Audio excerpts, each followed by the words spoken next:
children, how are you all? I'm sure you all are doing really good. So children, let's begin with our next chapter, which is animals around us. पहले हमने जाना था plants के बारे में, अब हम जान लेते हैं एनिमल्स के बारे में. क्लियर है बच्चों? Now domestic animals. Our world is really wonderful. We share this world with many animals. Man has tamed animals for various uses. We tame cows and buffaloes for milk. Bullocks, mules and donkeys are used for carriage. Domestic animals are those which we tame as pets. These animals live close to us and help us in many ways. अब बच्चों अर्थ में हम लोग तो रहते हैं, plants भी रहते हैं, लेकिन हमारे साथ साथ यहाँ पे एनिमल्स भी रहते हैं और एनिमल्स भी डिफरेंट तरह के हैं. कुछ एनिमल्स को हम क्या करते हैं, अपने यूज़ के लिए उन्हें टेम करते हैं और कुछ एनिमल्स को हम अपने घरों में पेट के रूप में भी रखते हैं, जैसे कि डॉग हो गए, पैरट्स हो गए, कैट्स वगैरह हो गई. Wild animals. Some animals like lion, zebra and tiger cannot be seen in our neighborhood. They live in jungles. These are called wild animals. अब कुछ एनिमल्स जो है वो कहाँ रहते हैं, वो जंगल में रहते हैं, इन्हें हम टेम करके नहीं रख सकते. ठीक है. अब जैसे लायन हो गया, जीब्रा हो गया, टाइगर, ये सब कहाँ रहते हैं, जंगल में रहते हैं. ये हम इनको पालतू नहीं बना सकते. क्यों? क्योंकि ये जंगल में ही रहते हैं. Now we can see wild animals at the जू.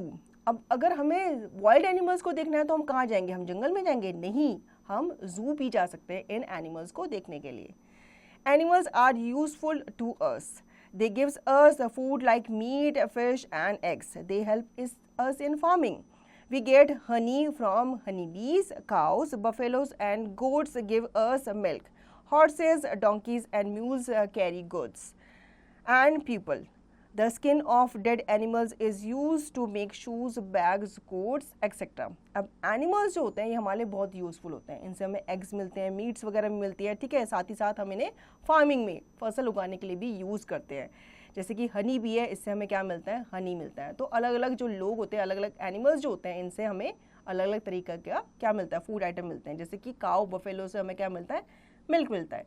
शीप से हमें क्या मिलती है, वूल मिलती है, जिससे हम स्वेटर्स वगैरह बनाते हैं.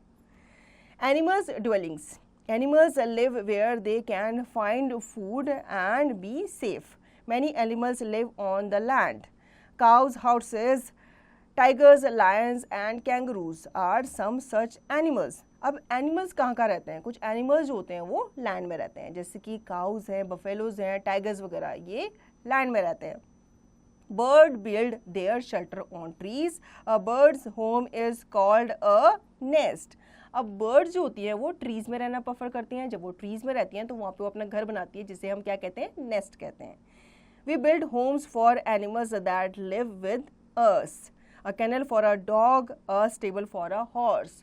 जिन एनिमल्स को हम अपने साथ रखते हैं उनके लिए हम क्या करते हैं, अलग से घर बनाते हैं. जैसे डॉग्स के लिए कैनल बनाते हैं एंड हॉर्सेस के लिए हम क्या बनाते हैं, स्टेबल बनाते हैं. Now multiple choice questions. ठीक है. ये एक्टिविटी बच्चों आपको खुद करनी है. Water animals. Some animals live in water, such as different types of fishes like jelly and starfish live in the sea.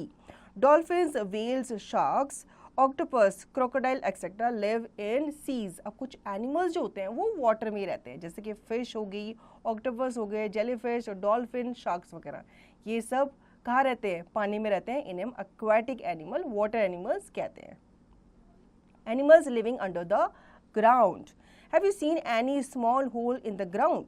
These holes may lead to an animal's home called a burrow. Moles, squirrels and rabbits are some animals that live in underground burrows. Animals are very useful to us. We should never hurt animals. We should give them clean food, water and a comfortable place to live. कुछ animals जो होते हैं वो कहाँ रहते हैं, borrows में रहते हैं, जैसे कि रैबिट, स्क्विरल्स, मोल्स जो होते हैं ये गड्ढा खोदते हैं ज़मीन में और फिर उसके अंदर बोरोज वगैरह में रहते हैं. बच्चों हमें बताया गया कि एनिमल्स को हमें कभी भी हर्ट नहीं करना चाहिए. ठीक है. हमेशा उनकी क्या करनी चाहिए, उनके साथ हमें अच्छे से ट्रीट करना चाहिए और उनको हमेशा क्लीन फूड, वाटर वगैरह देना चाहिए, क्योंकि एनिमल्स जो होते हैं वो हमारे लिए बहुत ज़्यादा यूज़फुल होते हैं. अगर आप उनके साथ अच्छा करोगे तो वो भी आपके साथ अच्छा करेंगे. तो बच्चों आई होप आपको ये चैप्टर अच्छे से समझ में आ गया होगा. अब इसका रिवीजन और दी गई एक्सरसाइज की प्रैक्टिस आप खुद से करेंगे.